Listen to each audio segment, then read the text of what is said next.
Hey everybody, welcome to another video on the Gordon Zola channel.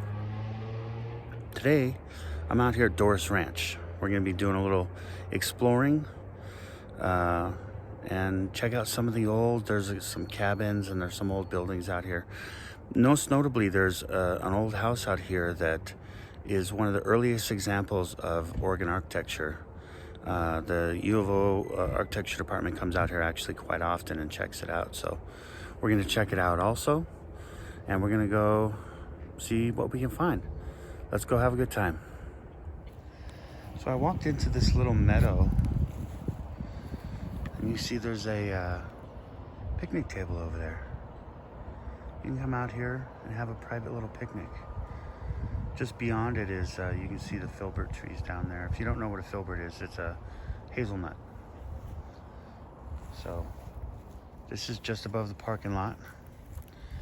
A little bit of some kind of trimming equipment, it looks like. They have quite a bit of this stuff out here, so it's really neat to see. So we'll go check it all out. I don't know what this was used for. I think that it was it looks like it has some kind of power takeoff from the wheel spinning, but something that was attached to like the back of a tractor, and someone sat on a little seat that probably got taken off right there, and then they can control the mechanisms. But that's that little power takeoff thing I was telling you about. At least I think it's a power takeoff. It's got a, what's that, some kind of a clutch or a brake. It's frozen in place now, but really neat old machinery. And it's just in this meadow. I'm gonna hike out there to start with, but you can see this is parking lot right here. And I'm gonna walk around and see some of the stuff out here. There's this log here I want to call your attention to first. It used to have little markers on it. You can still see the nails of timeline of what was going on in our world when this tree was growing. So you can still see the nails. They've just left it to rot. The termites and all the other bugs are taking their toll. But these here, let's look up here. These are newer buildings, and there used to be right in this field here a big fenced off garden. And this was a living farm. You know, you can come out here and learn about being a farmer, you know, and they bring children's groups out here and stuff like that. So I don't know if they're still doing that, but I'm gonna start walking out here.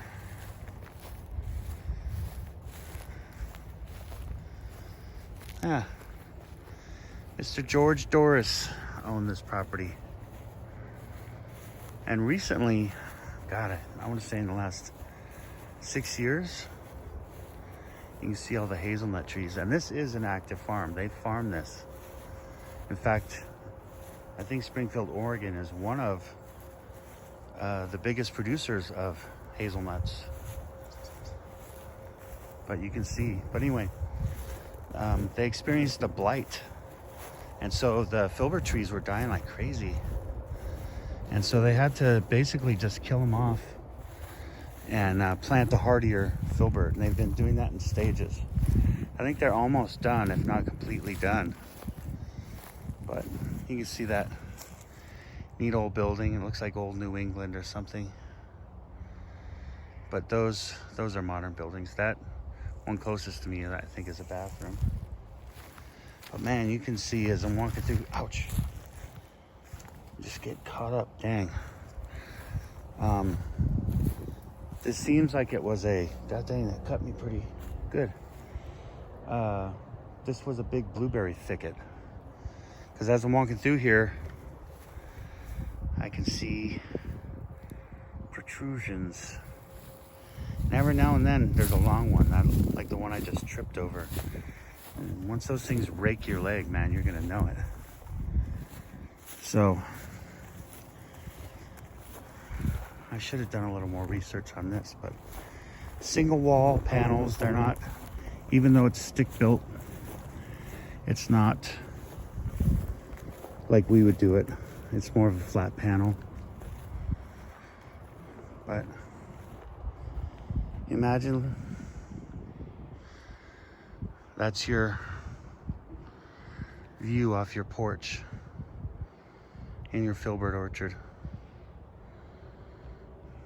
There's actually a big quarry up there. I don't know if they use it still, but inside the bowl, just on the other side of those antennas, it's carved out pretty good. There's a company called Knife Ridge, and they do a lot of aggregate, and they have another plant, I think, where they process the gravel in Eugene. I'm glad it's not here. I don't know if I'm gonna walk up here. I don't think I'm gonna risk going on that porch. That looks pretty damn rickety. I might go around to the garage on the outside, but see, it looks just like a modern house. I wish they had some placards up here. I'm gonna go down this weekend to the Springfield History Museum and talk to them. I've got a few questions to ask, but I don't even know when the last time someone lived here, because you can see, I mean, I'm walking on asphalt and you can see there's, I know it's on the outside. That might have been just for, you know, for their sake. Ooh, I might risk it right here. These steps look sketchy.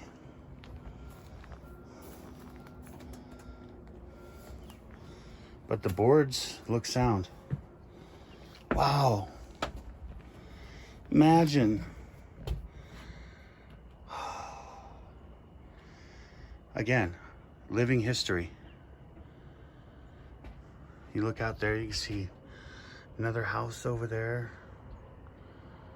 That's the hill where that park is, right up there. Just beyond that little dirt patch is the park itself. You can see that tall tree up there, that pointy one that I was recognizing. But, I mean, this looks almost modern. That looks like a modern 4x4 and a modern 2x4. That might be, though, just a bit of a buttress. That's probably why this porch is in such good shape. Oh yeah, oh, it's stinky. It smells like rot. That pungent sweetness. Ugh, makes me want to throw up a little bit. This porch is in great condition. It's been shit on. But man, this was your view out the front. There's the front door. Oh my God, it's so cool. See, and it's got siding. It's almost like a shiplap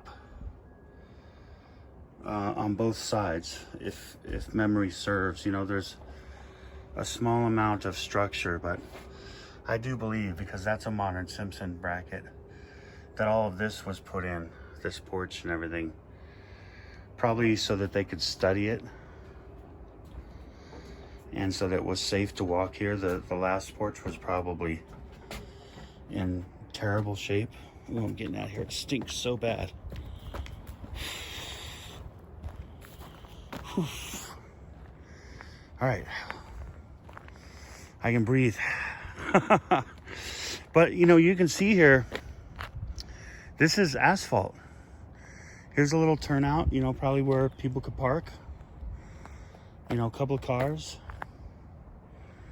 This road seems to go down, but I think that's for the farm equipment.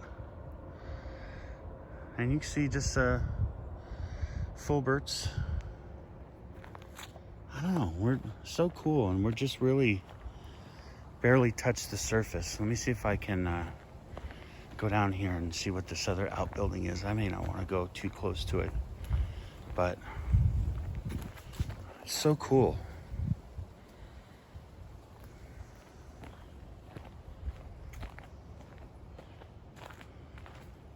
They may be modern anyway.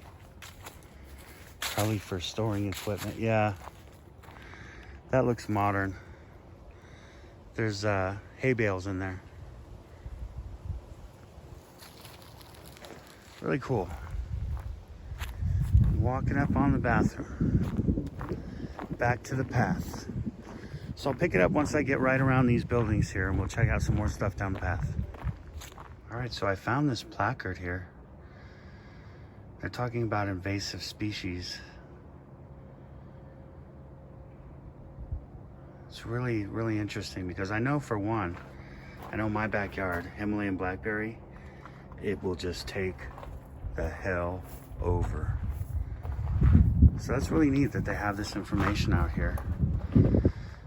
Acorn woodpeckers. Wow, look at all those. So that pygmy owl, you see that? I wondered if it was out of place because, like I said, I live just up over the hill, and I saw one of those, gosh, about 6 months ago, and it was chasing down the other little birds, and it was just really, really, really cool. I've never seen that before. It was right outside my house. Okay, let's see here. That's a bit of history. National Historic Site. Wow. 9,200 trees produce an average of 56 tons of nuts a year.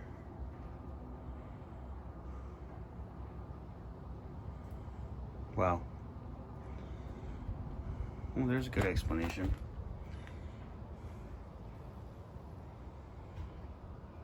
So, Oregonians are just weird, I guess, and they call it a filbert.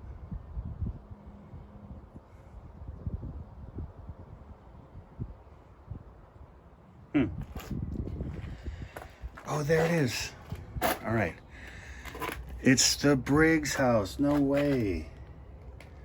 I don't believe it.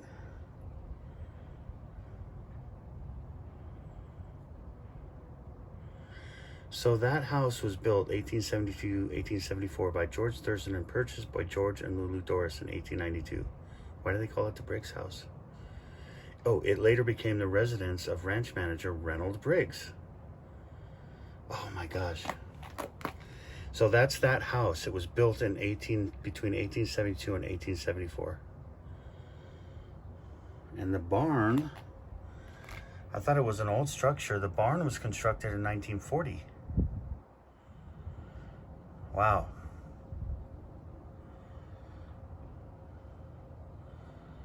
The pump house, there's a tractor near that. I wonder, oh, the Tom Seth house, yeah, you can rent that. The Dorris house, currently the house is occupied by tenants and is not open to the public. Oh, that's too bad. I think that's further down in the meadow, right behind me. So Living History Village, where is that?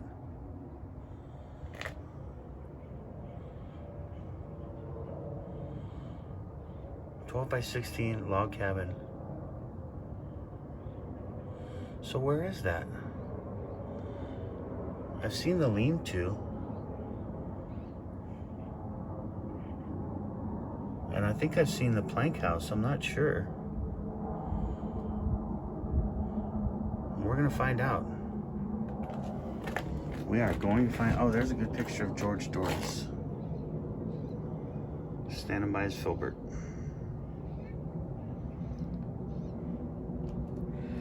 So yeah, this was home of the Kalapuya Indians.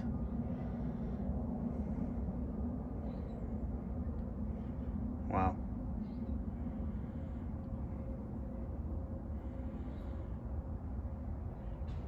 Building a cabin and a brick kiln, William and Eliza Masterson.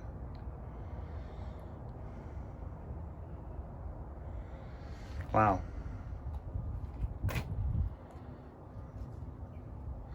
So this was acquired by Willam Lane in 1970-73.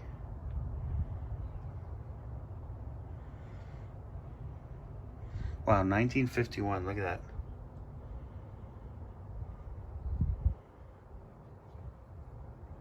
Nursery business booms, producing 70,000 trees annually. So for 14 years, it lasted and thrived. Amazing. Let's see what's on the other side of this. See, there's one of those houses. I think that's the one that you can rent for weddings and such. And there's another little bit of a piece of equipment. So let's have a look here. Rentals. Oh, it just talks about how you can rent stuff here, which I've never thought about it, but I think that would be really cool. But anyway, this leads down to the entrance to the park. And so it goes over a little bridge, but it takes a bit of a walk to get in there. So we're going to probably speed it up just a little bit. So I found this map here just as you go in the gate. And it looks like a golf course map, doesn't it? It's really neat, but it gives landmarks, where they are, how far they are, and then on the side it has a legend of what's there. And so we're like right here, and the Dorris house is down here, so you can see it's quite a ways down there. There's the Tom Seth house up there. So really cool. So here's a good sign about the Filbert blight and what it does.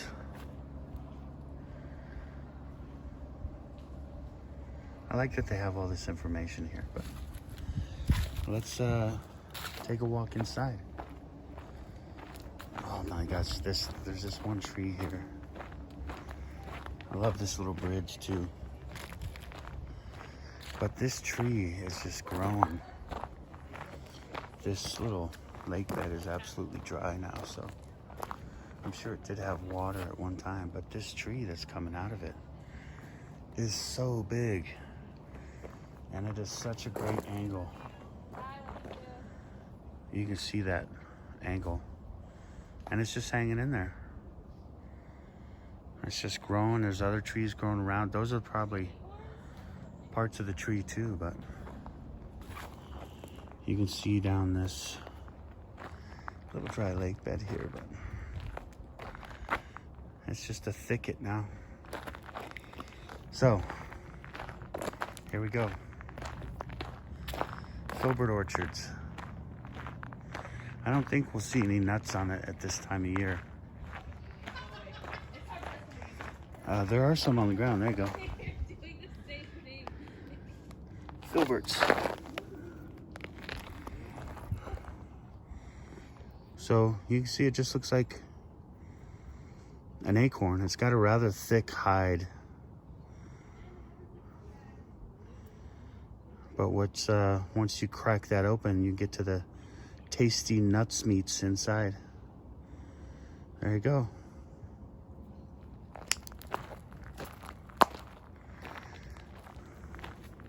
Oh, we'll get to see a field that they just planted. So you can see how extensive this orchard is. And these trees are probably 15 or 16 feet tall.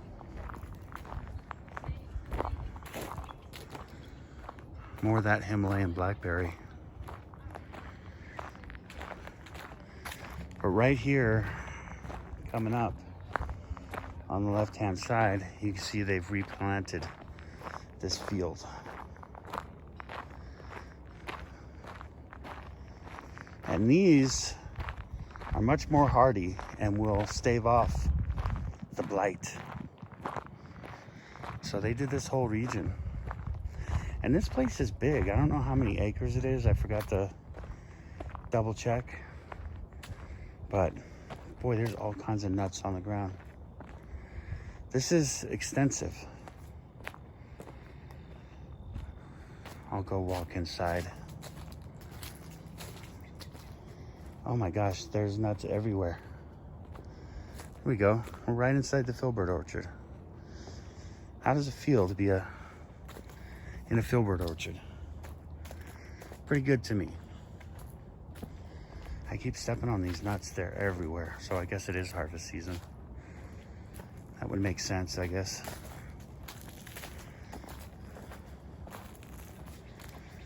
All right. And I think as I get to the end of this row here, I think there's going to be something that they planted a couple of years ago because they look bigger. Yeah, all these nuts on the ground, they're gonna pick up. You can see they're everywhere. Everywhere. They're all over the ground. I'm unable to take a step without stepping on a handful of hazelnuts. Oh, I like that. A handful of hazelnuts. Oh, I don't want to break them up though. I might get the hell out of here. They need those nuts. And they're tasty nuts meats. Yeah, so here's a smaller one. And you see way down there in the distance, they've also done what they've done right behind me, you know, just planted some new ones.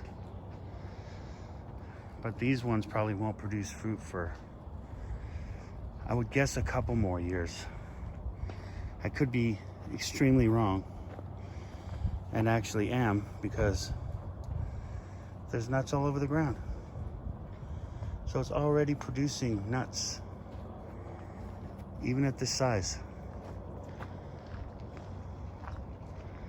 Amazing. I really like this shot here with the hills in the background, all the filbert trees.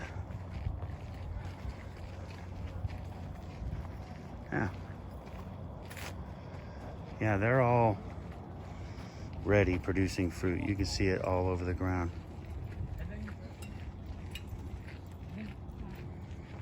Very, very cool. Very, very cool. That one didn't quite take so much, huh? Poor fella. Oh, I just love this view. Can't get enough of this.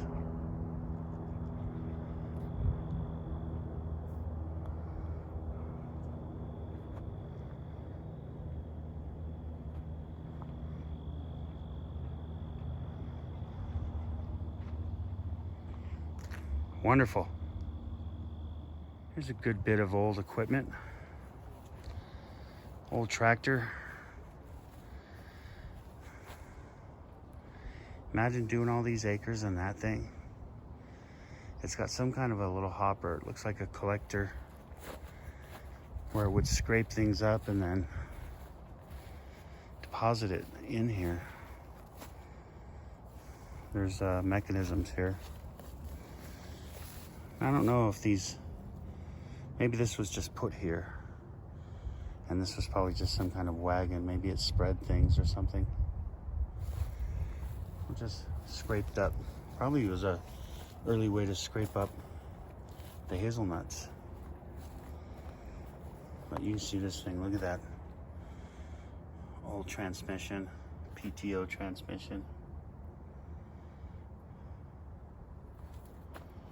Really cool. I'll try to get this so my shadow is not hovering over it. There you go. Get that thing. There we go. Look at that steering arm.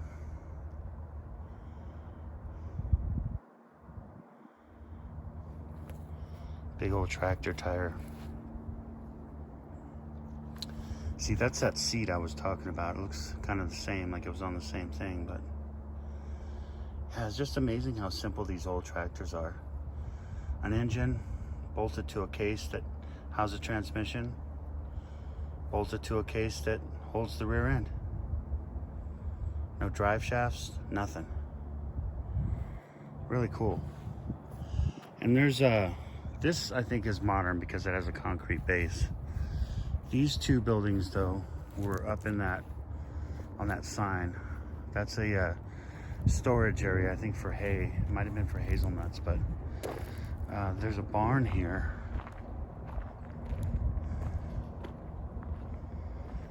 It has a plaque. Pump house and packing shed. They were restored in 2002, it says. Integral parts of the Filbert growing operation. I wonder how long these things sat fallow before they actually were revamped. Bob Kiefer. Really cool. It's beautiful out here. The weather is just absolutely amazing. It's not too hot, even when you're in the sun. There's that shed, the storage shed.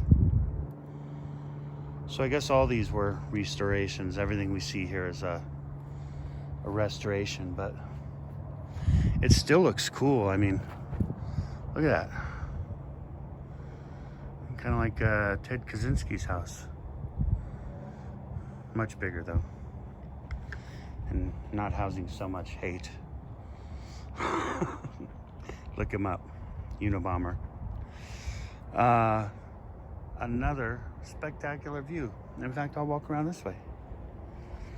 And you can see, again, this field here is younger, probably by a year, than this field. So they've been working at this for a while to get rid of that blight.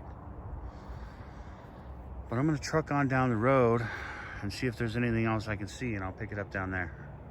All right. So I had a little change of mind because this video is already starting to get kind of long, and I don't want to just stretch it out to be like a super long video because there's too much to see here, and I've only just scratched the surface. So my plan is I'm going to come back tomorrow. I'm going to go home today. I'm going to do a little more research because I want to see some of that living history stuff. And I think it's a little bit further down there, and I think it's on this path. Instead of going down, excuse me, I'm sorry. Instead of going down that path, I need to go down the path up there. And so that's what I'm going to do tomorrow. I'm going to come back here and I'm going to head down and see what I can find. And so this will be at least a two-parter, possibly a three-parter, which will be kind of fun here because I've never explored that extensively down here and I really want to. So if you like this video, please give it a thumbs up. If you love this video, consider subscribing to my channel. And if you can, help me out. I want to get and do more stuff out in Oregon, and this is a great place to do it. There's not a lot of people filming the YouTube experience up here, and there's a lot to see, you know. It's beautiful right now, but it's about to get a little rainy. You know, we're headed into the rainy season, which, you know, some people don't like it. I didn't like it at first because it feels stifling, but what you learn is you just got to get out into it. So I want to explore all kinds of stuff, and I want you to come along with me. So let's do it, you know, let's have a good time. Anyway, until the next video, as always, have a great day.